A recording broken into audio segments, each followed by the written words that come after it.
এই তোমরা সবাই শোনো, খেলাধুলা করবা বেশ ভালো কথা, কোনো সমস্যা নাই। আমরা যে শিক্ষা সফরে আসছি এখানে একটা শিক্ষা আছে। সেটা কি? এই রিসোর্টে ফুলের গাছ আছে, ফলের গাছ আছে, ডালপালা আছে, কোনো কিছু নষ্ট করা যাবে না, ভাঙ্গা যাবে না, ধরা যাবে না, এমনকি খাওয়া দাওয়ার পরে কোনো নোংরা করা যাবে না। কোন ছাত্র শিক্ষক যদি ডালপালা ফলে ফুলে হাত দেয় তাদেরকে আইনত ব্যবস্থা নেওয়া হবে। আর যদি তোমরা ছাত্ররা বেশি চেঁচাচেঁচি করো, অন্যায় করো, তাহলে শিক্ষা সফরে পরে আমি সব করে টিসি দিয়ে দেবো। এই আশিক সাহেব, স্যার রান্নার কি অবস্থা? স্যার এই যে রান্না হ্যাঁ চলেন। এই স্যার এই যে রান্না চলতে আছে স্যার। হ্যাঁ রান্না চলতেছে। হ্যাঁ লাকড়ি ফেলেন কোথায়? লাকড়ি স্যার গাছে রব হবে, গাছ দিয়ে ডাল ডাল ভাঙ্গাই নেওয়ার পর ঢুকাই দিয়েছে স্যার। দিছেন তো আসছে। এতক্ষণ কি বুঝলাম ছাত্রকে সামনে, এখন যদি ছাত্ররা শোনে আপনার মান সম্মান আমি রাখতে পারবো? এই তো স্যার, হাইজাবি করো, আমার শাস্তি মানে আমি একজন শিক্ষক। এই কোন শিক্ষক বিক্ষোভে কাজ হবে না, ডালো রে ডালো।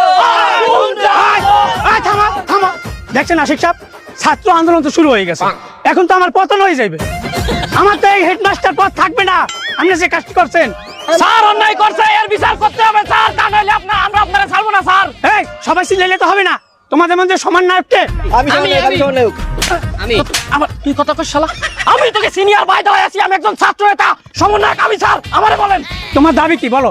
স্যার যেহেতু অন্যায় করছে স্যার, আপনি ওয়াদা করেছেন এর কঠিন শাস্তি দেবেন, এখনই এর শাস্তি দেন স্যার, আমরা দেখতে চাই। হ্যাঁ শাস্তি তো পাইতে হবে, যেহেতু আমি মুখ দিয়ে বলছি আশিক সাহেব শাস্তি পাবে, কিন্তু সে একটু শিক্ষক, আমি একজন শিক্ষক।